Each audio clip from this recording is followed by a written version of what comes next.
வணக்கம் நேயர்களே, ஸ்ரீ குபேரன் டிவி நேயருக்கு லக்ஷ்மணா அன்பு வணக்கங்கள். இப்போ நம்ம பார்க்க போகிறது வார ராசி பலன் 10ஆம் தேதியிலேருந்து 16ஆம் தேதி வரை எப்படி இருக்க போதுன்னு பார்க்க போகிறோம். ஸோ எப்போதுமே சொல்கிறது தாங்க, லக்னத்துக்கு பாருங்கள். ராசிக்கு பார்ப்பதை விட லக்னத்துக்கு பார்க்கறது ரொம்ப பர்ஃபெக்டாக இருக்கும். உதாரணமாக ஒரு மகர லக்னம் விருச்சிக ராசினா நீங்கள் விருச்சிக ராசிக்கான பலன்களை பார்க்குற மகர ராசிக்கான பலன்களை பார்க்குறது ரொம்ப பர்ஃபெக்டாக இருக்கும். அப்புறம் உங்கள் வீடியோட எண்டில் டிப் ஆஃப் த வீக் இருக்குது, மறக்காமல் பாருங்கள். கடகராசி. ஸோ கடகராசிக்கு வந்து பார்த்திங்கன்னா உங்களது ராசி அதிபதி சந்திரன். ஸோ சந்திரன் வந்து நல்ல நிலையில் சிறப்பாக இருக்குது. அதுவும் பூச நட்சத்திரத்தில் இருக்கும் முதல் அந்த ஒரு நாள் மட்டும் திங்கக்கிழமை மட்டும் கொஞ்சம் ஸ்ட்ரெஸ் இருக்கும். ஏன்னா வந்து 8இல் சனி, அந்த சனியுடைய நட்சத்திரத்தில் போகிற காலகட்டத்தில் வந்து கொஞ்சம் ஸ்ட்ரெஸ்ஸஸ் டென்ஷன்ஸ் இருக்கிறதுக்கான வாய்ப்பாக இருக்கும். அதுக்கப்புறம் எல்லாமே சிறப்பான பலன்களாக இருக்கும். அதுக்கப்புறம் பார்க்கும்போது உங்களுக்கு இரண்டாம் அதிபதியான சூரியன் வந்து பார்த்திங்கன்னா உங்களுக்கு வந்து கிட்டத்தட்ட வந்து அவர் வந்து 7 இருக்கார். ஸோ 7 இருக்கும்போது என்ன மாதிரி விஷயங்களை பண்ணுவார்? இப்போது 16ஆம் தேதிக்குள்ளே மாறிடுவார். ஸோ அதுவரை வந்து நல்ல விஷயங்கள், நல்ல ஏற்றங்கள், சுப நிகழ்ச்சிகள் சார்ந்த விஷயங்கள் நடக்கிறதுக்கான வாய்ப்பு ரொம்ப நல்லா இருக்குது. அதுக்கப்புறம் பார்க்குறது 3-12ஆம் அதிபதியான புதன். ஸோ 3-12ஆம் அதிபதியான புதன் வந்து பார்த்தோம்னா உங்களுக்கு வந்து 7 இருக்கார். ஸோ 7 இருக்கும்போது புதன்கிழமை வரை வந்து அது 7 இருக்கிறது வந்து பார்த்திங்கன்னா புதன்கிழமை மேலே 8 போய்டுவார். ஸோ அதனால் வந்து புதன்கிழமை வரை நல்ல விஷயங்கள், நல்ல ஏற்றங்கள்லாம் வரும். ஸோ அதுக்கப்புறம் வந்து 8 போகும்போது நிறைய ஒரு ஸ்ட்ரெஸ்ஸஸ், நிறைய இப்படி ஆகிடுமா அப்படியான ஒரு மன பயங்கள், அதனால் வந்து தூக்கம் வராமல் போகிறதுக்கான வாய்ப்பு கொஞ்சம் கவனமாக இருக்கணும். ஸோ அதனால் வந்து பக்கத்து வீட்டுக்காரர்கிட்டலாம் வந்து கொஞ்சம் கவனமாக இருக்கும். புதன்கிழமைகளை தேவையில்லாத தர்க்கங்களை எல்லாம் தவிர்த்துக்கிறது ரொம்ப நல்லது. புதிய ஒப்பந்தங்கள்லாம் கையெழுத்து போகிறதுக்கு முன்னாடி 1-4 வாட்டி பார்த்து பண்ணிக்கிறது நல்லது. வீடு விற்பனை, தாயாரோட உடல்நிலை சார்ந்த விஷயங்களும் கொஞ்சம் கவனம் தேவை. ஸோ அதில் மட்டும் கொஞ்சம் ஸ்ட்ரெஸ்ஸஸ் வர்றதுக்கான வாய்ப்புகளும் கொஞ்சம் பார்த்து நடந்துக்கணும். அதுக்கப்புறம் பார்க்கும்போது 4ஆம் அதிபதியான சுக்கிரன். ஸோ 4ஆம் அதிபதியான சுக்கிரன் வந்து பார்த்திங்கன்னா உங்களுக்கு வந்து என்ன மாதிரி விஷயங்களை பண்ணுவார் போது அது 9இல் இருக்கார். ஸோ நல்ல ஒரு வளர்ச்சி, தந்தை சார்ந்த விஷயங்கள், வெளிநாட்டில் இருக்கணும், வந்து ஒரு பெரிய பணம் வருவதற்கான வாய்ப்பான ரொம்ப நல்லாயிருக்கு. பெரிய அங்கீகாரம் கிடைக்கிறதுக்கான வாய்ப்பு, சில பேர் கடல் கடந்து போகிறதுக்கான வாய்ப்புகளையும் ரொம்ப சிறப்பாக இருக்கும். பெரிய லாபங்கள், தந்தை சார்ந்த விஷயமும், வெளிநாட்டில் இருக்கும் திடீர் அதிர்ஷ்டங்கள் மூலமாக பெரும் பணம் வர்றதுக்கான வாய்ப்புகளையும் கண்டிப்பாக கொடுக்குதுங்க. ஸோ இது வந்து ரொம்ப சிறப்பான விஷயங்கள் தான். இதில் வந்து ஒரே சின்ன விஷயம்னா அது இந்த ஒரு வாரம் சுக்கிரன் வந்து உத்திரட்டாதியில் போகிற இந்த காலகட்டத்தில் சின்னதாக ஒரு ஸ்ட்ரெஸ்ஸஸ் இருந்துகிட்டே இருக்கும், ஒரு எமோஷன்ஸ் இருந்துகிட்டே இருக்கும். ஸோ அது கொஞ்சம் பார்த்து நடந்துக்கணும். ஏன்னா அது உத்திரட்டாதியில் போகும்போது கொஞ்சம் அந்த அது வந்து 7ஆம்ன்றது 8இல் போகும்போது கொஞ்சம் எமோஷன்ஸ் கொடுக்கும். பட் தான் ஒரு பெரிய பாதிப்பை கொடுக்கும். பெரிய பாதிப்பில் திடீர் அதிர்ஷ்டங்களை கொடுக்கறதுக்கான வாய்ப்புகள் தான் நிறைய இருக்குது. பட் ஸ்ட்ரெஸ்ஸஸ் கொடுத்ததுக்கப்புறம் அதிர்ஷ்டங்கள் வருங்கிறத ரொம்ப நினைவில் வச்சுக்கணும். ஸோ அதனால் அதை பார்த்து நடந்துக்கணும். ஸோ அதுக்கப்புறம் பார்க்கும்போது உங்களது 4ஆம் அதிபதிக்கு அப்புறம் 5ஆம் அதிபதியான செவ்வாய்.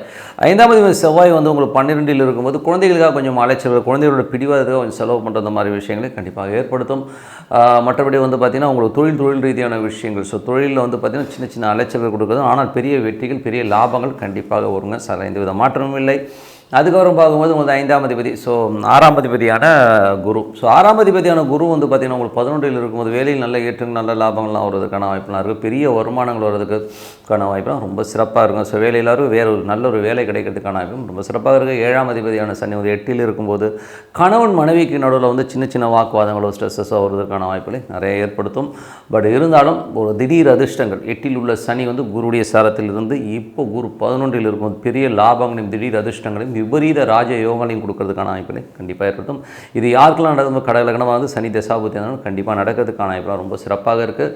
அதுக்கப்புறம் பார்க்கும்போது 9ஆம் அதிபதியான குரு 11இல் இருக்கும்போது வெளிநாட்டில் இருக்கும்போது பெரிய பணங்கள் வருவதற்கான வாய்ப்பு. அது மட்டும் இல்லை, ஒரு பரிவர்த்தனை யோகமாக செயல்படும் போது சுக்கிரனும் குருவும் ஒரு பரிவர்த்தனை இருக்கும்போது சிறப்பான யோகங்கள், பெரிய லாபங்கள் வர்றதுக்கான வாய்ப்பெல்லாம் கொடுத்துரும். பட் இருந்தாலும் அது என்ன ஒரு எக்ஸ்பெக்டேஷன்னா, அது பாதகாதிபதியுடைய பரிவர்த்தனையாக இருக்கும்போது கொஞ்சம் நம்ம எக்ஸ்பெக்டட் லெவல், நீங்கள் வந்து ஒரு 1000 ரூபா எதிர்பார்த்தீங்கன்னா ஒரு 800 900 ரூபா கிடைக்கும். ஒரு 10%லேருந்து ஒரு 20% கம்மியாக கிடைக்கும். பட் ஆனால் லாபங்களும் நல்ல லாபங்கள் வர்றதுக்கான வாய்ப்பு சிறப்பாக இருக்குங்க. ஸோ அது நல்ல விஷயங்கள் தான். அதுக்கப்புறம் பார்த்தா தொழில் ரீதியான விஷயங்கள். ஸோ தொழிலில் வந்து பார்த்திங்கன்னா நிறைய அலைச்சல், சின்ன அலைச்சல்கள் இருந்தாலும் பெரிய லாபங்களை கண்டிப்பாக அள்ளி கொடுத்துருங்க. ஏன்னா செவ்வாய் வந்து பார்த்திங்கன்னா குருடைய சாரத்தில் போகும்போது சிறப்பான வாழ்க்கை, சிறப்பான விஷயங்கள்லாம் கண்டிப்பாக நடப்பதற்கான வாய்ப்பு ரொம்ப நல்லாயிருக்கு. அதுக்கப்புறம் 11ஆம் அதிபதியான சுக்கிரன் உச்சமாக இருக்கும்போது நல்ல வளர்ச்சி, நல்ல ஏற்றங்கள், பெரிய வெற்றிகள் வருவதற்கான வாய்ப்பு. வெளிநாடு போகணுன்றதுனால திடீர் வெளிநாடு போகிறது, வெளி மாநிலங்கள் போகிறதுக்கான ரொம்ப சிறப்பாக இருங்க. ஸோ நல்ல விஷயங்கள், நல்ல மாற்றங்கள்லாம் இருக்குன்னா ரொம்ப சிறப்பான விஷயங்கள்லாம் கண்டிப்பாக நடக்குதுங்க. ஸோ இல்லைன்னு சொல்ல முடியாது. இதுவரை பார்த்தது பொது பலங்கள். இப்போ பார்க்க போகிறது தசாபுத்தி பலங்கள் எப்படி இருக்குன்னு பார்ப்போம். தசாபுத்தி பலங்கள் வந்து பார்த்தீங்கன்னா கடகலக்கணமாக இருந்த சூரிய தசாபுத்தி சூரியன் வந்து 2ஆம் அதிபதி வந்து உங்களுக்கு 7இல் இருக்கும். சிறப்பான பலங்கள், சுப நிகழ்ச்சிகள் சார்ந்த விஷயம் நடப்பதற்கான நிறைய இருக்குது. ஸோ அதுக்கான கொஞ்சம் செலவினங்கள், கொஞ்சம் அலைச்சல் இருக்கிறதுக்கான நிறைய இருக்கும். அதுக்கப்புறம் வந்து கடகலக்கணமாக இருந்து உங்களுக்கு வந்து சந்திர திசா பார்த்திங்கன்னா, ஸோ சந்திரன் வந்து பார்த்திங்கன்னா உங்களுக்கு வந்து நல்ல ரீதியில் வந்து உங்களுக்கு வந்து 1, 2, 3 இதில் போகும்போது நல்ல லாபங்கள் நல்ல ஏற்றங்கள் வருவதற்கான வாய்ப்புலாம் ரொம்ப சிறப்பாக இருக்குது. ஸோ நல்ல வளர்ச்சி கிடைக்கிறதுக்கான வாய்ப்பும் ரொம்ப சிறப்பாக இருக்குங்க. கடகலக்கணமாக வந்து செவ்வாய் திசா பார்த்திங்கன்னா செவ்வாய் வந்து பார்த்திங்கன்னா உங்களுக்கு வந்து என்ன மாதிரி விஷயங்களை கொடுக்கும் அப்படின்போது செவ்வாய் வந்து உங்களுக்கு வந்து 5 மற்றும் 10ஆம் அதிபதியாக இருந்தது பண்ணிடும்போது கொஞ்சம் தொழில் ரீதியான விஷயங்கள் அலைச்சல்களை கொடுக்கறதுக்கான வாய்ப்புகள் இருக்குது. இருந்தாலும் லாபங்களை அள்ளி தரதுக்கான வாய்ப்புகளை கண்டிப்பாக கொடுக்குங்க. கடகலக்கணமாக வந்து ராகு தேசா பார்த்தீங்கன்னா ராகு வந்து பார்த்திங்கன்னா உங்களுக்கு வந்து 9லிருந்து அது வந்து சனியுடைய சாதனமும் கொஞ்சம் கவனமாக இருக்கணும். தேவையில்லாத ஒரு ஸ்ட்ரெஸ்ஸஸ் வருவதற்கான வாய்ப்புகள், வெளிநாட்டில் இருக்கும்போது தந்தை சார்ந்த விஷயங்கள் கொஞ்சம் கருத்து மோதல்கள், வெளிநாட்டில் கொஞ்சமாக சின்னதாக ஒரு மன உளைச்சல் வரதுக்கான வாய்ப்புகள் இருக்கும். கொஞ்சம் கவனமாக இருக்கணும். கடகலக்கணமாக குரு தேசாபுத்தி அந்தரங்கள். ஸோ குரு வந்து பார்த்திங்கன்னா உங்களுக்கு வந்து இருக்கிறது வந்து பார்த்திங்கன்னா குருவின் விஷயங்களில் வந்து 11ல் இருக்கும்போது சிறப்பான பலன்களை கண்டிப்பாக கொடுத்த வேலையிலும் சரி வெளிநாட்டில் இருக்கிறவங்களும் சரி நல்ல ஒரு பரிவர்த்தனை யோகம் இருக்கும்போது பெருத்த லாபங்கள் அள்ளி தரதுக்கான வாய்ப்புலாம் ரொம்ப சிறப்பாக இருக்குது. அதே ஒரு கடகலக்கணமாக இருந்து சனி தேசாபுத்தி, சனி வந்து பார்த்திங்கன்னா 8ல் இருக்கார். ஸோ 8ல் இருந்தாலும் அது குருடைய சாரத்தில் போகும்போது திடீர் அதிர்ஷ்டங்களையும் திடீர் விபரீத ராஜயோகங்களையும் தருவதற்கான வாய்ப்புலாம் ரொம்ப நல்லா இருக்குது. கடகலக்கணமாக இருந்து புதன் தேசாபுத்தி, புதன் வந்து பார்த்திங்கன்னா உங்களுக்கு இப்போ இருக்கிறது வந்து 7ல் இருக்கும்போது சிறப்பான விஷயங்கள் நல்ல ஒரு வளர்ச்சி, ஒரு நிறைய விஷயங்களுக்காக வந்து ஒரு எடுத்த முயற்சியில் பெரிய வெற்றிகள் கிடைக்கிறதுக்கான வாய்ப்பாக இருக்குது. ஆனால் அலைச்சல்கள் கொஞ்சம் ஜாஸ்தி இருக்க தான் செய்யும். கடகலக்கணமாக வந்து கேது தேசம் வந்து கேது வந்து 3லிருந்து அது சூரியனுடைய சாதனம் சிறப்பான விஷயங்கள் நல்ல வெற்றிகள் உங்கள் முயற்சியில் பெரிய வெற்றிகள் கிடைக்கிறதுக்கான வாய்ப்பு ரொம்ப சிறப்பாக இருக்குங்க.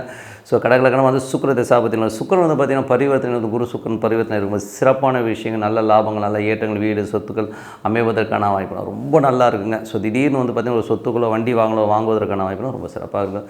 ஸோ நல்ல விஷயங்கள் நல்ல மாற்றங்கள் ஒரு பிரார்த்தனை அவசியம். மனதார இறைவனை பிரார்த்தனை பண்ணுங்கள். கண்டிப்பாக அடுத்த லெவல் போகிறதுக்கான வாய்ப்பு ரொம்ப சிறப்பாக இருக்குது. இப்போ பார்க்க போகிறது tip of the week. So tip of the வீக்கில் வந்து நம்ம சொல்கிறது என்னன்னா உங்கள் ஜாதகத்தில் ராகு கேது. ஸோ ஜென்ரலாகவே வந்து ராகு கேது வந்து ஒரு கர்மிக் கிரகங்கள். ஸோ ஒரு கர்மாவை தாங்கி வருகிற ஒரு கிரகமாகத்தான் ராகு கேதுகள் இருக்கும்.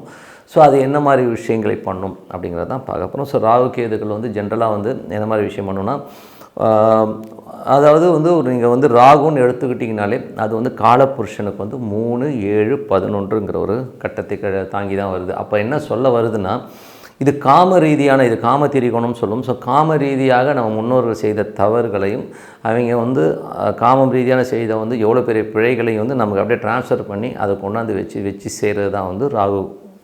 கேதுங்கிறது வந்து 1, 5, 11ங்கிற ஒரு காலபுருஷனுக்கு 1, 5, 9ஐ தாங்கி வரும். ஸோ அதில் வந்து பார்த்திங்கன்னா ஒரு குழந்தை கருக்கலைப்பு, குழந்தை சம்பந்தமான விஷயங்கள் நடந்த இன்னல்கள், அது மட்டும் இல்லை தன்னுடைய சுயநலத்துக்காக இவங்க பண்ண அட்டூழியம், குரு துரோகம், அது மட்டும் இல்லாமல் வஞ்சனையாக சொத்தை பிடுங்கிறது, நம்ம வம்சம் நல்லா இருக்கணுன்றதுக்காக இன்னொரு வம்சத்துக்கு எடுக்கிறது, இந்த மாதிரி விஷயங்களில் ஈடுபடுறதுனால வர பிரச்சனைகளை சொல்கிறது, அதை பொருள் ரீதியான விஷயங்களை மற்றவனை டார்ச்சர் பண்ணி எடுக்கிறதை வந்து சொல்கிறது வந்து கேது. ஸோ இந்த ராகு கேதுகள் வந்து 2 விஷயம். ஒன்று வந்து ராகு வந்து உடல் ரீதியான சுகத்துக்காகவும் உடல் ரீதியான விஷயத்துக்காக பண்ணுற கர்மாக்களை கொண்டு வர்றது ராகு, பொருள் ரீதியான விஷயங்களான கர்மாக்களை கொண்டு வருவது வந்து கேது. ஸோ இது வந்து பார்த்திங்கன்னா இந்த 2 ஆஸ்பெக்டில் தான் வந்து வேலை செய்யும். ஸோ இதில் வந்து நம்ம தாத்தா முப்பாட்டை ஏதாச்சும் வந்து ராகு ஏடாகுடமாக போய் மாட்டியிருக்குன்னா ஸோ அது வந்து நம்மளை எஃபெக்ட் பண்ணுறது, நம்ம ஜாதகத்தில் ரிஃப்ளெக்ட் பண்ணுறது வந்து பார்த்திங்கன்னா ராகு வச்சு ரிஃப்ளெக்ட் பண்ணணும். அதே மாதிரி வந்து சொத்துக்கள் அபகரிக்கிறது, குழந்தைகளை வந்து கருக்கலைப்பு பண்ணுறது, என்னுடைய உடல் சுகத்திற்காக நான் மற்றவனை போய்ட்டு டார்ச்சர் பண்ணது, எனக்கு சொத்து வேணும் அது வேணும், பொருட்பற்றான விஷயங்களை வந்து மற்றவனை டார்ச்சர் பண்ணதெல்லாம் சொல்கிறது வந்து உங்களுக்கு வந்து அந்த கேது வந்து அந்த இடத்துல வந்து உங்களை வந்து டார்ச்சர் பண்ணுங்கிறது தான் உண்மையான விஷயம். இதில் வந்து மேஜராக எது எஃபெக்ட் பண்ணும்போது குரு கேது. ஸோ குரு கேது வந்து ஒரு ஜாதகத்தில் வந்து குரு நட்சத்திரத்தில் வந்து கேது வர்றது, அது குரு கேது ஒன்றா இருக்குது, குரு பார்வையில் கேது இருக்குது. ஸோ இந்த மாதிரி குரு கேது காம்பினேஷன்ஸ் இருந்ததுன்னா அவனுக்கு வந்து எதுவுமே ஒரு டிசைடிங் அத்தாரிட்டி எடுக்க முடியாது. அவன் ஏதோ ஒரு ட்ராப்பில் மாற்றமான ஃபீலை கண்டிப்பாக ஏற்படுத்தும். ஸோ அந்த மாதிரி விஷயங்கள் பண்ணுறவங்களுக்கு வந்து என்ன பண்ணணும்னா சித்தர் வழிபாடு தான் ரொம்ப சிறப்பு. ஸோ அப்போ வந்து பௌர்ணமிகளில் வந்து அந்த சித்தர் வழிபாடுகளை பண்ணும்போது சிறப்பான பலன்கள் அவங்க வந்து அதில் வெளியே வர்றதுக்கான வாய்ப்பு இருக்கும். டெய்லியும் வந்து சித்தரை நினைக்கிறது ரொம்ப ரொம்ப நல்லது. இது ஒன்று தான் அதோடைய பரிகாரம். அது மட்டும் இல்லாமல் சனிக்கேது இது வந்து தொழில் ரீதியான விஷயங்கள் ஒரு முடக்கங்களையோ நமக்கு வந்து அடுத்த கிளாரிட்டி கிடைக்காத விஷயத்தை பண்ணும். ஸோ அப்போ வந்து என்ன பண்ணணும்னா நீங்கள் உங்களுடைய ஜாதகத்தை வச்சு பார்க்கும்போது ஒரு காவல் தெய்வங்களை வழிபாடு பண்ணும், கருப்பண்ணன், கருப்பசாமி இந்த மாதிரி விஷயங்களை வழிபாடு பண்ணும்போது கொஞ்சம் அந்த ஒரு கட்சான தெய்வங்களை வழிபடும்போது ரொம்ப சூப்பரான பலன்களை கண்டிப்பாக அது வந்து உங்களுக்கு வந்து உங்கள் ஜாதக ரீதியாக என்ன தெய்வம் வருதோ இல்லை உங்கள் குலதெய்வத்தை வந்து வழிபடாமல் விட்டிங்கன்னா அந்த சனிக்கேதுடைய தொடர்பு வந்துடும். குலதெய்வத்துக்கு சரியான விஷயம் பண்ணலைனாலும் உங்களுடைய வம்சாவளியில் வந்து சனிக்கேதுடைய தொடர்புகள் வந்துடும். ஸோ அதை நீங்கள் சரி பண்ணிட்டீங்கன்னா உங்கள் லைஃப்பில் வந்து தொழில் ரீதியான விஷயங்கள் அடுத்த கட்டத்துக்கு மூவ் ஆகிறதுக்கான வாய்ப்புலாம் ரொம்ப சிறப்பாக இருக்கும். ஸோ இதை கண்டிப்பாக வச்சு பாருங்கள், சிறப்பாக இருக்கும். ஓகேங்களா? இது வந்து நீங்கள் வந்து கரெக்டான அஸ்ட்ராலஜர்கிட்ட வந்து செக் பண்ணி பார்க்கும்போது இதுக்கான விடை கிடைக்கும். இதை நீங்கள் கிளியர் பண்ணிங்கனாலே லைஃப்பில் வந்து அடுத்த கட்டத்துக்கு போகிறதுக்கான வாய்ப்புகளை ரொம்ப சிறப்பாக ஏற்படுத்தும். உங்களது அடுத்த வம்சாவழிகள் இந்த மாதிரி தோஷங்கள் வந்து விடுபடுறதுக்கும் ரொம்ப சிறப்பாக இருக்கும் சொல்லிட்டு உங்களது விடைபெறுவது உங்கள் லக்ஷ்மி நாராயணன். நன்றி, வணக்கம். ஸ்ரீ குபேரன் டிவியை பார்த்தமைக்கு நன்றிகள். மேலும் இது போன்ற தகவல்களை தெரிந்து கொள்ள ஸ்ரீ குபேரன் டிவியை சப்ஸ்கிரைப் செய்யுங்கள். மறக்காமல் பெல் ஐக்கானை கிளிக் செய்யுங்கள்.